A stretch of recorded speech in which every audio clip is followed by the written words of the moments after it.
The Nigerian military authorities and policy experts are advancing the use of non-lethal force in tackling the security challenges in the country. They say non-kinetic strategies go beyond what security forces alone can handle. Stephen Essien again reports. Nigerian military authorities are now adopting alternative dispute resolution strategies to combat security challenges in the country. The realization that the use of brute force alone has not been able to curb the challenges is spurring the soldiers to adopt non-kinetic methods. That's the reason for this forum in Abuja. Just the way the fish cannot survive in hot water, so also the insurgents and other perpetrators of criminal activities cannot survive in a place where the population is intolerant of their actions. This accounts for why the scale of banditry activities in Jigawa and Kano are not similar to the ones in Zamfara and Sokoto or Katsina states. One of the reasons is that the population have never given succor to the bandits the way we see in other states in the same northwest region, while some traditional rulers have been suspended for flirting with the bandits. The new approach requires the participation of critical stakeholders for it to succeed. The thrust of the counter-terrorism and counter-insurgency efforts were more or less like, kinetic. And by kinetic, more or less it's involved the use of security forces. And like I said also in my address, when you are dealing with such security challenges, putting it on a 100% basis, the military effort or the security forces effort is more or less between 35 to 40%. So that means the bulk of it is supposed to be done by other components of Nigerian society. For the military authorities, the ultimate goal is to win the hearts and minds of the people. Stephen Essien, TVC News, Abuja. Let's turn to other stories. 2 victims of the alleged job racketeering at the Federal Character Commission have narrated how they paid millions of naira to secure placement. This comes on a day the ad hoc committee investigating employment racketeering and abuse of IPPIS across government agencies summoned the Director General of Niger Delta Power Holding Company and others. National Assembly correspondent Joke Adisa reports. Emotions as Abdul Malik Ahmed and Ali Yaro testify before the investigating committee. Both say they are victims of alleged job racketeering at the Federal Character Commission, having paid between 1 million and 2 million naira to a former member of staff, Kolo Haruna, to secure job slots. They say the Federal Character Commission tactically withdrew their employment letters. The 2 men betray emotions as they recall their predicaments and urge the legislators to secure for them justice. While they are yet to be posted, the 2 testifiers admit to have been receiving salaries from the commission. The commission did not look for us. We went to them, the ones for posting. So, not knowing that they are preparing themselves against us, it was then that the commission had to write to other institutions or whatever, because the HR confirmed to us that our appointments are genuine.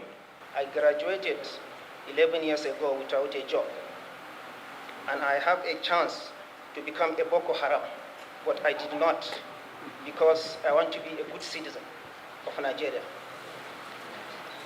My brothers, Nuruddin Emiaro and Abdulrazak Emiaro, paid the sum of 2 million naira to Badamasi A. Jalo's account on 2nd August 2022. Kolo Haruna and Badamasi told me that my posting letter will be ready after 2 weeks. After that, Badamasi A. Jalo created a WhatsApp group for us, and we came to Abuja in February 2023 to see the Director of Human Resources for the posting, because Kolo Haruna could no longer be reached on phone. Their submissions draw sympathy and emotions from the committee members, who assured them they will get justice in the end. All of you should not be emotional. Don't worry about what is happening. We are here for you.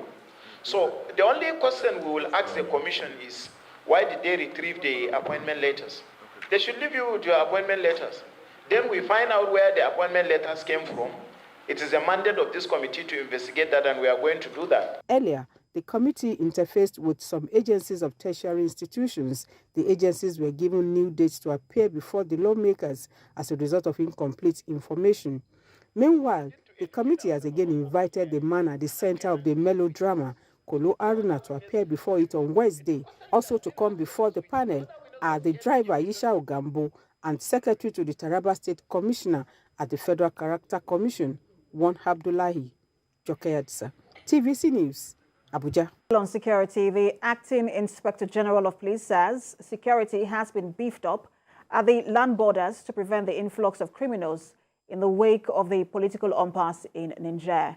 Kayode Egbetoku explains that the move is part of actions to improve security internally. Sifon Essien reports. Communities in Niger's border with Nigeria are feeling the pinch following the closure of the borders as part of sanctions meant to force the junta to give up power. It's a similar situation in Nigerian border communities. The freeze, according to experts, would have severe implications on security, especially in Nigeria. At this meeting with senior officers, the acting Inspector General of Police takes a look at security in the country. I am pleased to disclose that our crime-fighting initiatives are paying off. Through series of covert and overt operations targeted at smashing criminal gangs terrorizing our communities all over the country, we have successfully dismantled several notorious criminal syndicates involved in organized crime such as armed banditry, insurgency, armed robbery, kidnapping, gun running, cattle rustling, and so on. The police authorities are also keeping an eye on the situation in Niger.